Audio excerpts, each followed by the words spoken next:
I'm so busy writing all the time. I'm writing 2 books a year at the moment. That I don't have time to stop and think about, what's going on out there. I love hearing from readers. I love hearing back and getting feedback on my books.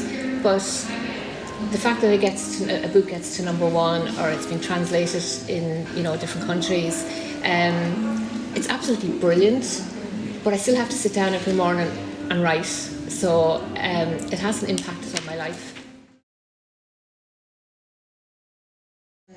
Huge amount of women writing, particularly in the crime or the noir thriller genre, and particularly in Ireland. There's a huge outpouring of women writers. A lot of it, I think, is that we've come through a very dark age in our own country, and I think that's manifested itself on the page, that more and more women are putting all the dark side down on the page. Yeah, it's changed quite a lot. #1, it took me 5 years to write the first book, to write The Missing Ones, and now I'm writing 2 books a year. So my process has speeded up greatly. I write every day.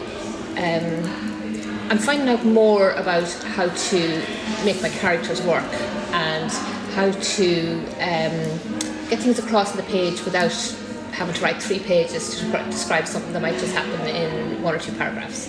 So I'm evolving the whole time as a writer, and with every book that I write, I find that I'm learning something new the whole time.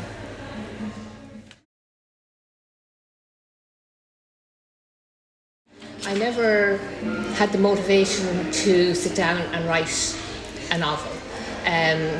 But about 25, 30 years ago, I took a few weeks annual leave from work and I wrote a novel. And that's the novel that will stay in the bottom drawer, as they say, that never see the light of day.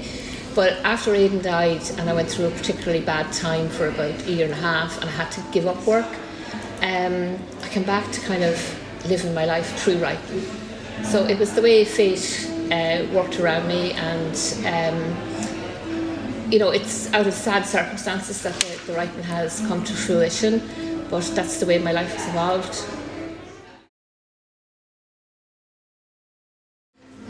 It's not totally fictional. I created Lottie when I was going through a grieving process myself. So I poured a lot of the feelings and emotions and what I was going through at the time into the character. A lot of it was probably edited out, but the mainstay of the character would have been, particularly in the first 2 books, would have been a lot of what I was going through mentally. And I've had 3 teenage children as well, so coping with what they would have had to go through with the loss of their father. Now the character has developed to being a standalone fictional character. She's still my friend. She's somebody that I can relate to. But initially she would have been born out of what I was going through myself, so there's a lot of parallels there. Well, I'll let you in on a secret. It is actually based on my hometown, but I fictionalised it. So a lot of the places and buildings and the streets that are fictionalised within the books is actually based on my hometown. And Ragmullen is an anagram of where I come from, which is Mullingar. So it's fictionalised, but not totally fictional. And I found comfortable writing about places that I knew, and felt even more comfortable that I could play around with them and make it fictional. Yeah, I think everybody has a skeleton in the cupboard somewhere. There's always something you don't want other people to know. It mightn't always be as horrific as the plot lines that I put into my book, but I think most families have secrets that rather be kept secrets. There's 7 published and I have 4 more to write in my current contract.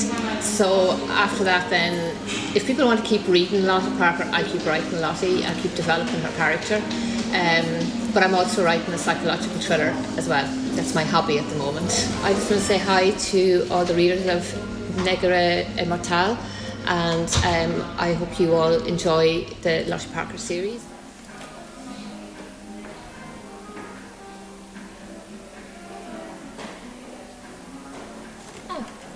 Muchas gracias. Se lo doy.